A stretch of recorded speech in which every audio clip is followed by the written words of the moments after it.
नमस्कार मित्रांनो, मी तुकाराम सुरनर जी.आर. आणि योजना या यूट्यूब चॅनलमध्ये आपल्या सर्वांचं स्वागत आहे. आजच्या व्हिडिओमध्ये एक अत्यंत महत्त्वाची माहिती आपण पाहण्याचा प्रयत्न करणार आहोत. सुधारित जे काही पीक विमा योजनेचा जी.आर. निघालेला आहे, नेमकं त्याच्यामधून शेतकऱ्यांसाठी ठळक मुद्दे त्याच्यातले काय आहेत. पेज जर पाहिलं तर अनेक मोठा पेज आहे. तो 447 पानांचा मोठा जी.आर. निर्गमित केलेला आहे. संपूर्ण काही शेतकऱ्यांना वाचणं शक्य होत नाही, पण आपल्या चॅनलच्या माध्यमातून आपण नेमकं अगोदर जी विमा योजना होती त्याच्यामध्ये आणि आत्ताच्या विमा योजनेमध्ये नेमका काय बदल करण्यात आलेला आहे, कोणते महत्त्वाचे मुद्दे होते त्याच्यामधून काही घटक काढून टाकण्यात आलेले आहेत, नेमके काय आहेत ते सविस्तर आजच्या व्हिडिओमध्ये आपण पाहण्याचा प्रयत्न करणार आहोत. तुम्ही जर शेतकरी असाल तर नक्की हा व्हिडिओ पहा, तुमच्या कामाचाच असणार आहे. त्याच्यामध्ये जर पाहिलं तर पीक विमा योजना जी आहे ते विविध नैसर्गिक आपत्तीमुळे होणाऱ्या जे काही पिकाचं नुकसानीसाठी शेतकऱ्याला आर्थिक संरक्षण देण्याच्या दृष्टिकोनातून राज्यात प्रधानमंत्री पीक विमा योजना राबवण्यात येत होती. 2016 पासून ही योजना राबवण्यात होती. त्याची थोडक्यात आपण जे काही ठळक मुद्दे आहेत ते पाहण्याचा प्रयत्न करणार आहोत. आता या यंदापासून जर पाहिलं तर खरीप हंगाम 2025 मध्ये खालील पिकासाठी तुम्हाला विमा उतरता येणार आहे संपूर्ण राज्यामध्ये. त्याच्यामध्ये जर पाहिलं तर भात म्हणजे धान, खरीप ज्वारी, बाजरी, नाचणी म्हणजे रागी, मका, तूर, मूग, उडीद, सोयाबीन, भुईमूग, तीळ, कारळ, कापूस व कांदा. जे काही ही अधिसूचित पिकासाठी अधिसूचित क्षेत्रामध्ये म्हणजे प्रत्येक जिल्ह्यामध्ये काही ठराविक पिकं निवडून दिलेली आहेत. त्या जिल्ह्यामध्ये त्या पिकासाठी तुम्हाला विमा उतरवता येतो आणि सर्व शेतकरी याच्यामध्ये सहभाग घेऊ शकतात. ही एक महत्त्वाची त्याच्यामधले ठळक बाब आहे. त्यानंतर जर पाहिलं तर या ह्याच्यामध्ये महत्त्वाचे मुद्दे काय असणार आहेत. विमा योजना खरीप 2025 आणि रब्बी 2025-26 मध्ये. तर ही मध्ये तुम्हाला जर विमा योजनेमध्ये सहभाग घ्यायचा असेल तर तुम्ही तो 1 जुलै 2025 ते 31 जुलै 2025 या कालावधीमध्ये तुम्ही ही विमा उतरवू शकता. या योजनेमध्ये भाग घेण्यासाठी शेतकऱ्यांना ॲग्रिस्टॅग नोंदणी करणं गरजेचं आहे. आणि ॲग्रिस्टॅग नोंदणी म्हणजेच तुमचा शेतकरी ID म्हणजेच फार्मर ID म्हणजे शेतकरी ओळखपत्र, जी काही केंद्र शासन मान्यता आहे तो ॲग्रिस्टॅग योजनेअंतर्गतचं तुमच्याकडे फार्मर ID असणं बंधनकारक असणार आहे. तसेच या जी काही विमा योजनेमध्ये भाग घेतल्यानंतर तुम्हाला तुमची जी काही पीक पाहणी आहे ती करणं तुम्हाला बंधनकारक असणार आहे.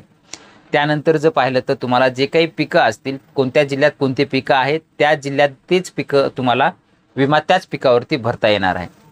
याच्यामध्ये जर पाहिलं तर कर्जदार आणि बिगर कर्जदार शेतकऱ्यांना योजनेचा भाग घेण्यासाठी तुम्ही हे ऐच्छिक दिलेलं आहे. जर तुम्हाला या योजनेमध्ये सहभागी व्हायचं असेल तर होऊ शकता, व्हायचं नसेल तर तुम्ही त्याच्यामध्ये न होऊ शकता.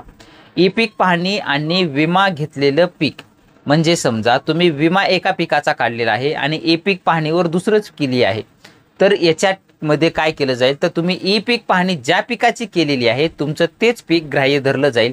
तुम्ही विमा उतरवलेलं पीक ग्राह्य धरलं जाणार नाही. काही शेतकरी करतात की सोयाबीन तुमचं जे काय असेल तर शेतामध्ये पीक ऊस असतो, पण त्यांनी पेरतात सोयाबीन, विमा उतरतात सोयाबीनचा. ई पीक पाहणी काय करतात की त्याच्यामध्ये ऊस करतात, तर तुमचं पीक हे ऊसच ग्राह्य धरलं जातं अशा कालावधीमध्ये. ही एक त्याच्यामध्ये ठळक बाब सांगण्यात आलेली आहे. त्यानंतर जर पाहिलं तर ई पीक पाहणीच्या ह्याच्यामधलं जे काही आपण हा मुद्दा पाहिलेला आहे. त्यानंतर जर पाहिलं तर विमा अर्ज भरण्यासाठी प्रति शेतकरी त्याच्यामध्ये तुम्हाला आता दर हेक्टरी प्रत्येक पिकाच्या वेगवेगळ्या पद्धतीनुसार, सोयाबीन जर पाहिलं तर हेक्टरी 1160 रुपये असेल, मूग उडीद जर पाहिलं तर हेक्टरी 500 रुपये असेल. प्रत्येक हे जिल्हावाईज वेगवेगळं आहे. अशा पद्धतीनं तुम्हाला असणार आहे. ह्याच्यामध्ये मागील योजनेमध्ये काय होतं तर एक पीक 1 रुपया या पद्धतीनं तुम्हाला भरावं लागत होतं, पण आता इथं तुम्हाला जे काही तुमचं नुकसानीचं जोखीम स्तर असेल त्याच्या तुम्हाला पीक संरक्षणच्या 2% इथं भरावं लागणार आहे. म्हणजे हा एक शेतकऱ्यांसाठी इथं एक वाईट बातमी आहे की जिथं 1 रुपया भरावा लागत होता त्या ठिकाणी तुम्हाला आता इथं काही ना काही रक्कम तुम्हाला एक्स्ट्रा भरावी लागणार आहे. हा एक मुद्दा झाला. त्यानंतर जर एखादा अर्जदार बोगस किंवा फसवणूक करण्याच्या मार्गाने विमा योजनेचा लाभ घेण्याचा जर प्रयत्न करत असेल तर त्याला पुढील येणारे जे काही 5 वर्ष आहेत ती संपूर्ण त्याला काळ्या यादीमध्ये टाकून दिलं जाणार आहे. आणि त्याच्यावरती जर पाहिलं तर फौजदारी गुन्हा सुद्धा दाखल केला जाणार आहे. असं एक त्याच्यामध्ये चांगला निर्णय घेण्यात आलेला आहे. नुकसान मंजूर झाल्यानंतर अर्जदाराचं जे काही आधारला जी बँक लिंक असेल डायरेक्टली त्या खात्यावर तुमचं जे काही DBTद्वारे थेट लाभांतरण तुमच्या खात्यावरती करण्यात येणार आहे. आणि त्यानंतरचा जो मुद्दा आहे तो सर्व पिकांसाठी जोखीम स्तर जो आहे तो 70% असणार आहे. हा एक मुद्दा त्याच्यामध्ये देण्यात आलेला आहे. त्यानंतर जर पाहिलं तर ह्याच्यामध्ये आपण एक महत्त्वाची बाब जर आहे त्याच्यामध्ये, तर जे काही आता फक्त तुम्हाला विमा जो मिळणार आहे त्याच्यामध्ये तुम्हाला फक्त आता उंबरठा उत्पादन या बेसवरतीच तुम्हाला पीक विमा दिला जाणार आहे.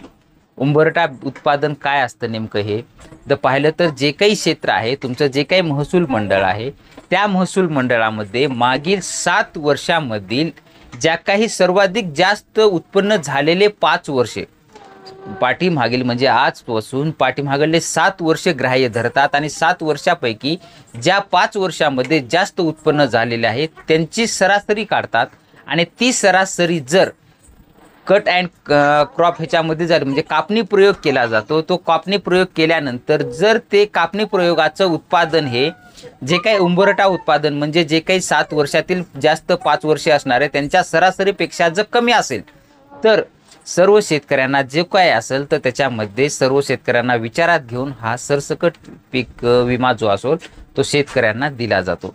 ह्याच्यामध्ये जर पाहिलं तर काही मुद्देसुद्धा काढून टाकलेले आहेत. पीक संरक्षणाच्या बाबी त्याच्यामध्ये जर काही काढून टाकण्यात आलेले आहेत, नेमक्या त्या काय आहेत ते सुद्धा आपण आता थोडक्यात पाहणार आहोत.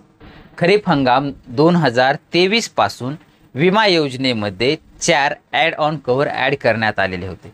त्याच्यामध्ये जर पाहिलं तर त्यामध्ये पेरणी न होणे हे एक होतं, हंगामातील जी काही प्रतिकूल परिस्थिती होती ते ॲड होतं त्याच्यामध्ये, किंवा स्थानिक नैसर्गिक आपत्ती आलेली असेल तर ते सुद्धा त्यामध्ये ॲड होतं, आणि काढणी पश्चात नुकसान हे 4 ॲड ऑन कव्हर ॲड करण्यात आलेले होते त्याच्यामध्ये. परंतु आता जर पाहिलं तर त्याच्यामधले जे काही हे 4 ऑन कव्हर होते ते आता काढून टाकण्यात आलेले आहेत आणि फक्त उंबरठा उत्पादन या बेसवरतीच तुमचं जे काही विमा असणार आहे ते तुम्हाला लागू केला जाणार आहे.